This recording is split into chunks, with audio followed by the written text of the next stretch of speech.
Hello and welcome back to AACT classes. तो writers and poets of Jammu and Kashmir series को continue करते हुए आज हम एक और अजीम शख्सियत के बारे में पढ़ेंगे जिनका नाम नुंदरिशी है। ठीक है, तो लल्लेश्वरी या ललदित के बारे में हम ऑलरेडी पढ़ चुके हैं और आज जो है हम शेख नूरुद्दीन वली रहमतुल्लाहि अलैह या जिन्हें हम शेख नूरुद्दीन नूरानी रहमतुल्लाहि अलैह के नाम से भी जानते हैं उनके बारे में हम पढ़ेंगे। तो 1377 में कोयमू में इनकी पैदाइश होती है। कोयमू कुलगाम डिस्ट्रिक्ट में आता है। इन्हें हम बहुत सारे नामों से जानते हैं, जैसे हम इन्हें शेखुल आलम भी कहते हैं, अलमदारी कश्मीर भी कहते हैं। तो ये भी बेसिकली एक कश्मीरी सूफी सेंट थे, ये मिस्टिक पोएट थे और इसके अलावा ये एक इस्लामिक प्रीचर भी थे। कश्मीर की हिस्ट्री में इनका सबसे बड़ा सबसे अहम जो रोल है वो ऋषि ऑर्डर को की नींव रखने में था। He was the founder of Rishi order in Kashmir. Rishi order basically क्या था? ये सूफिज्म का एक सब सेक्ट जिसे हम ऋषि सिलसिला कहते हैं वो था। कश्मीर में सूफिज्म के बहुत सारे ऑर्डर्स आए, जिनमें से नक्शबंदी सिलसिला, कादरी सिलसिला, सोहरावर्दी सिलसिला, कुबरवी सिलसिला और ऋषि सिलसिला मशहूर हैं।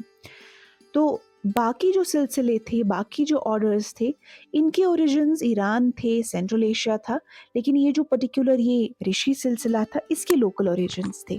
तो शेख नूरुद्दीन नूरानी रहमतुल्लाहि अलैह इसके फाउंडर थे। तो जैसे मैंने कहा सूफी सेंट थे, ये मिस्टिक पोएट थे, इस्लामिक प्रीचर थे।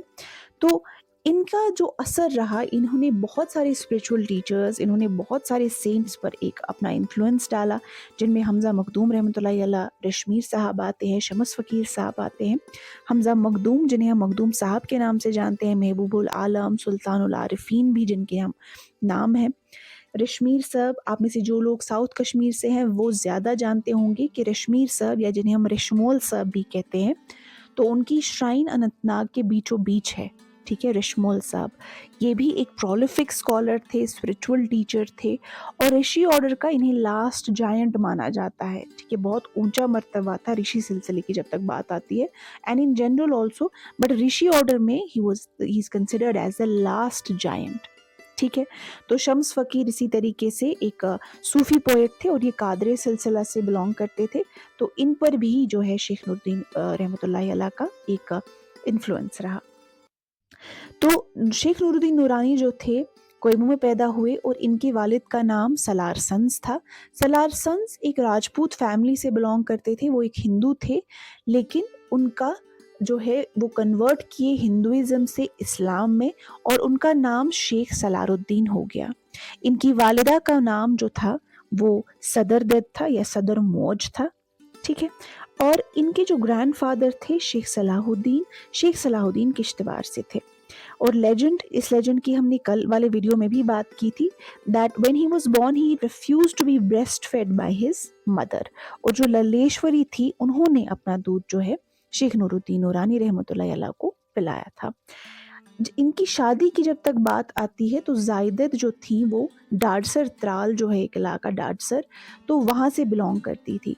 जायदत से इन्हें 2 लड़के और एक बेटी हुई, लेकिन इन बच्चों की वफ़ात के बाद ये जो जायदत थी इन्होंने जो दुनियावी ज़िंदगी है उसको तर्क कर दिया और ये एक हर्मिट बन गई।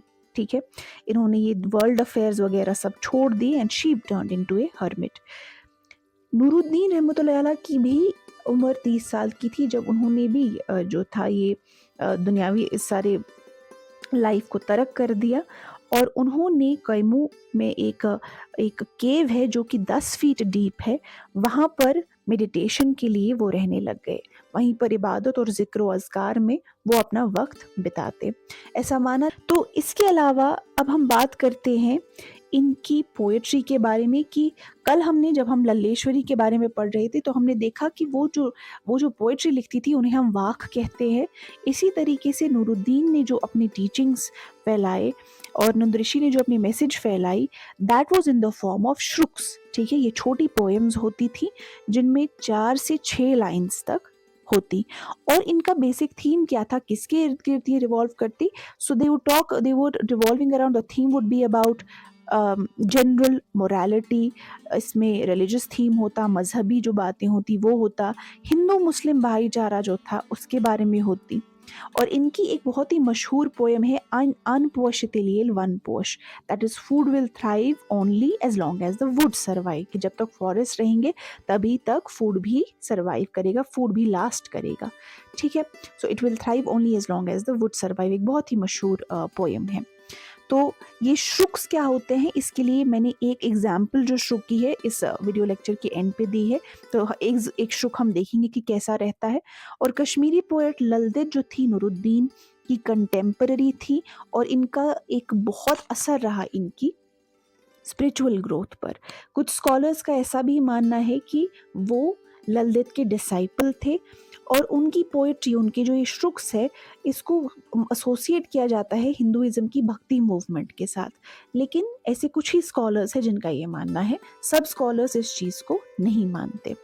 तो शेख नूरुद्दीन नूरानी के जो श्रुक्स थे, इनमें लल्लेश्वरी के बारे में भी जिक्र आया है, इनमें मीर सैयद अली हमदानी रहमतुल्लाह अलैह के जब वो कश्मीर में आए उसके बारे में भी जिक्र है। और नूरुद्दीन जो थे, he is also credited with translating the Quran into Kashmiri language, ठीक है। इन्होंने कुरान को कश्मीरी लैंग्वेज में भी ट्रांसलेट किया। 2015 में कश्मीर यूनिवर्सिटी ने एक किताब लिखी जिसे कलाम शेखुल आलम कहा जाता है, और ये गुलाम मोहम्मद शाद साहब ने लिखी, जिसमें 300 शुक्स जो नंद ऋषि के हैं उन्हें ट्रांसलेट करके उर्दू में जो है ट्रांसलेट कर दिया गया। तो ये किताब कुछ इस तरीके से दिखती है। तो अब ज़रा तो शेख नूरुद्दीन नूरानी जो थे, उनकी वफ़ात होती है 1438 में, जब वो ऑलमोस्ट 63 इयर्स के होते हैं, ठीक है। सुल्तान ज़ैनुल आबिदीन ने इनके लिए एक मकबरा, एक टोम बनाया ज़ार शरीफ में, और हर साल जो है ज़ार शरीफ में लोग बढ़ चढ़ कर जाते हैं, स्पेशली जब नूरुद्दीन रहमतुल्लाह अलैह का उर्स होता है। And apart from that, the Afghan ruler अता मोहम्मद ख़ान जो थे, उन्होंने कॉइन्स बनाई शेख नूरुद्दीन नूरानी के नाम पर, और मीर सैयद अली हमदानी रहमतुल्लाह अलैह के नाम पर। तो ये एक दिखाता है इनका क्या स्टेचर रहा होगा कि अफ़गान गवर्नर जो है अता मोहम्मद ख़ान, वो इनके नाम पर कॉइन्स बनाते हैं, ठीक है। तो इनके जो वालिद हैं शेख सलारुद्दीन, जो पहले सलार सन्स थे, अपने 2 भाई कमालुद्दीन और जमालुद्दीन के साथ दफन है डाडसर में, और इनकी जो वाइफ है ज़ायदत, वो विलेज कोयमू में है। तो अभी जब मैं उन कॉइन्स की बात कर रही थी, जो जो अफ़गान गवर्नर अता मोहम्मद ख़ान थे, उन्होंने जो कॉइन्स बनाई वो कुछ इस तरीके से हैं। So then let's have a look at the shruk, जिस शुक के बारे में मैं बात कर रही थी, किस तरीके से लिखते थे।